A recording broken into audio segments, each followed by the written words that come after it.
वित्त विभाग द्वारा राज्य की वित्तीय स्थिति तथा 16वें वित्त आयोग में राजस्व घाटा अनुदान आरडीजी की समाप्ति के प्रभावों पर आयोजित प्रस्तुति के अवसर पर मुख्यमंत्री ठाकुर सुखविंदर सिंह सुक्खू ने कहा कि आरडीजी का समापन होना किसी सरकार का नहीं बल्कि हिमाचल प्रदेश की जनता के अधिकारों से जुड़ा विषय है।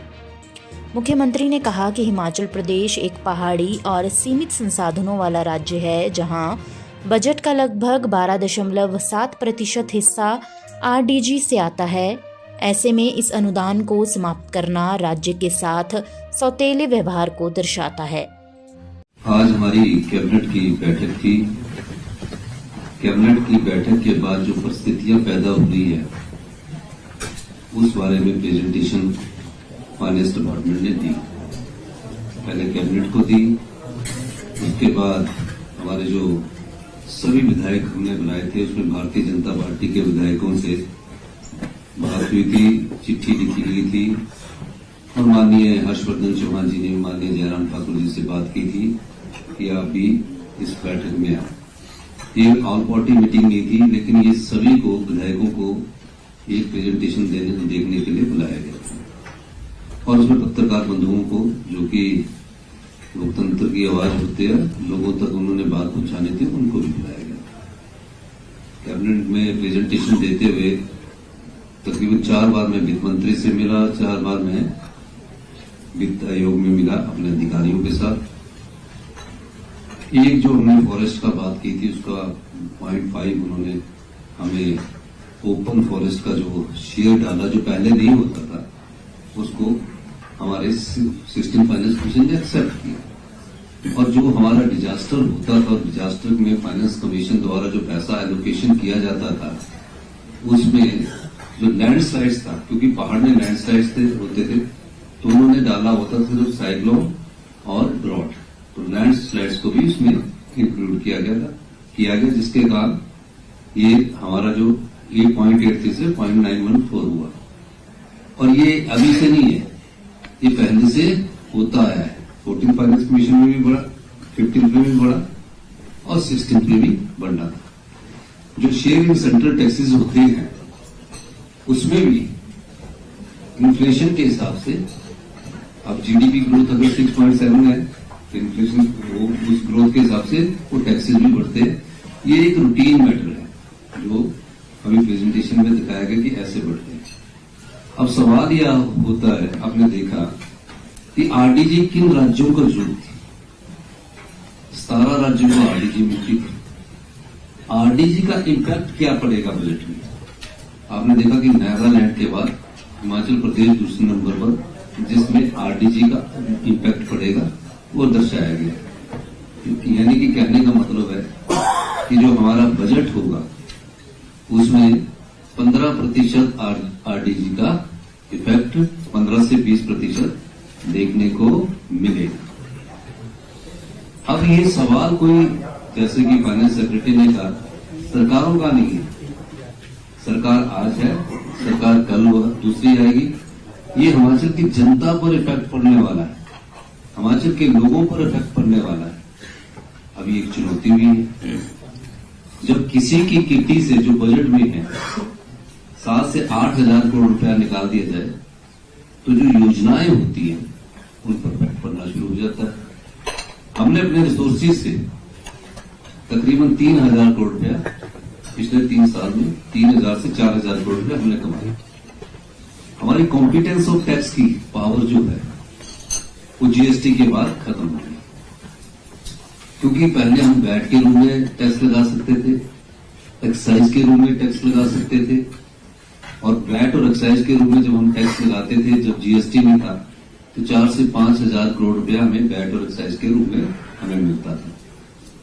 अब जीएसटी लगने के बाद, हालांकि केंद्र सरकार ने जीएसटी लगते समय प्रदेश सरकार को हर साल 2017-18 के बाद 3200 करोड़ रुपए का जीएसटी का जो नुकसान हुआ है उसका कंपनसेशन सेस दिया 3200 करोड़, पर वो सिर्फ 5 साल के लिए दिया, 2017-18 से लेकर 2022 जून तक वो 3200 करोड़ मिलता है, यानी कि 16,000 करोड़ पिछले 22 जून तक हमारे पास आए। पर जब जीएसटी नहीं लगा हुआ था उस समय हमारा जो इंक्रीज था वैट और एक्साइज के रूप में वो 13 से 14% हुआ करता था, जो हमारी टैक्स कलेक्शन में इंक्रीज था। जीएसटी लगने के बाद टैक्स कलेक्शन की इंक्रीज भी घटी, 8-9% हमारा टैक्स कलेक्शन में हर साल जब से जीएसटी लगा जो 14% हुआ करती थी हमारी ग्रोथ वो 8% पर या 7% पर है। अब जब ये ग्रोथ कम हुई हमें तो जीएसटी का नुकसान हुआ, जबकि जीएसटी कंज्यूमर बेस्ड है। कंज्यूमर बेस्ड का मतलब ये है कि जहां ज्यादा पॉपुलेशन होगी जीएसटी का फायदा उसको होगा।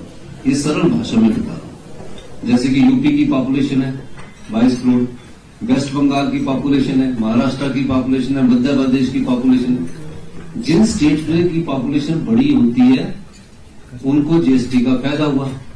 हम प्रोडक्शन स्टेट में आ गए, यानी कि एशिया के हम 35% फार्मास्यूटिकल हिमाचल प्रदेश में बनती है, और पर हमें टैक्स के रूप में बहुत कम पैसा मिलता है। प्रोडक्शन पर जीएसटी नहीं लगाया तो हमें उसमें भी मार पड़ी। उस चुनौती को हमने लड़ा। जो रिसोर्सेज थे, जो इनडायरेक्ट वे में हमने रैशनलाइजेशन करनी थी, जैसे पावर की थी, पावर में हमारा पिछले साल 2200 करोड़ रुपया गया। हमने उसको सुधार किया कि जो पैसे दे सकते हैं स्टेट के लिए, उस सुधार से हमें क्या हुआ कि 1000 करोड़ का फायदा हुआ, 1200 करोड़ की सब्सिडी देनी पड़ी। और डिपार्टमेंट में भी हम सुधार कर रहे हैं।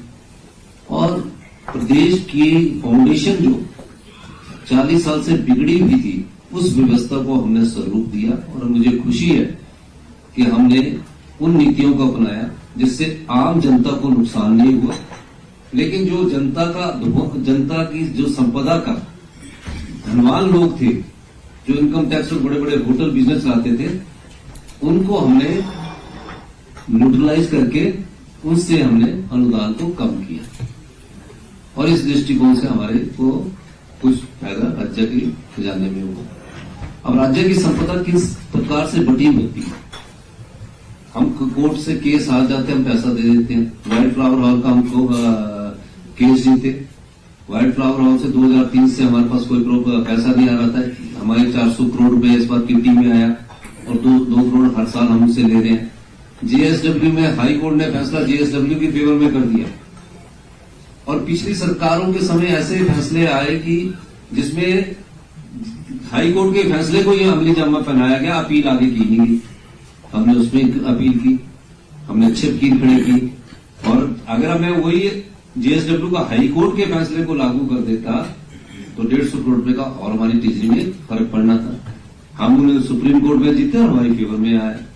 हमने उस तरह की रिसोर्स अपने मोबिलाइजेशन की।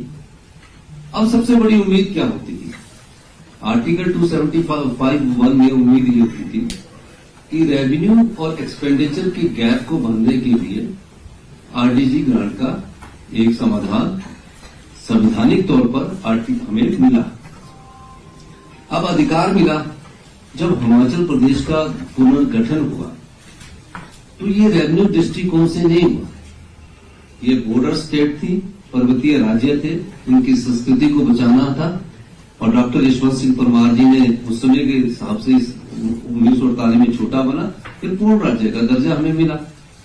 हमने इस प्रदेश की कहीं भी आरडीजी ग्रांट के मामले में जो मैं बात कह रहा हूं, ये दृष्टिकोण रखा गया था, क्योंकि संविधान तो तब का बना हुआ है, और उस समय के 70 साल वाले संविधान निर्माता जो है उन्होंने उस समय देख लिया था कि रेवेन्यू रिसीव्ड और एक्सपेंडिचर में जो गैप होगा उसकी पूर्ति करेंगे। 15 फाइनेंस कमीशन और 14 फाइनेंस कमीशन ने भी कभी मना नहीं किया कि आरडीजी बंद होनी चाहिए, जो कि भारतीय जनता पार्टी के नेता गलत कह रहे हैं। इसीलिए मैंने आज उनको बुलाया था। मैंने कल सबसे एमएलओ से भी अनुरोध किया था। मुझे दुख है कि वो जो छोटी सी बात के लिए एमएलए फंड के लिए वो गवर्नर साहब से मिलने गए। एमएलए फंड तो सरकार ने देना है, लेकिन उसके पीछे हमारा एक दिन का विशेष सत्र था, जो मैंने फाइल भेजी, गवर्नर साहब ने उसको वापिस ही फाइल भेज दिया, खाली करके भेजा कि मैं नहीं करूंगा और बजट सत्र में करेंगे। हमने उनकी बात को स्वीकार दिया, सम्मान किया, लेकिन ये बात गलत है। संवैधानिक संस्थाओं में अगर आप चुनकर आए हुए विधायक हैं तो आपको आना पड़ता था, आपको देखना पड़ता था, पर देश हित में देखना है। और जो चुनौती हमारे सामने है, हम तो योद्धा है, युद्ध की तरह लड़ेंगे, लेकिन प्रदेश हित में आज भारतीय जनता पार्टी का आना बड़ी शर्मनाक बात है।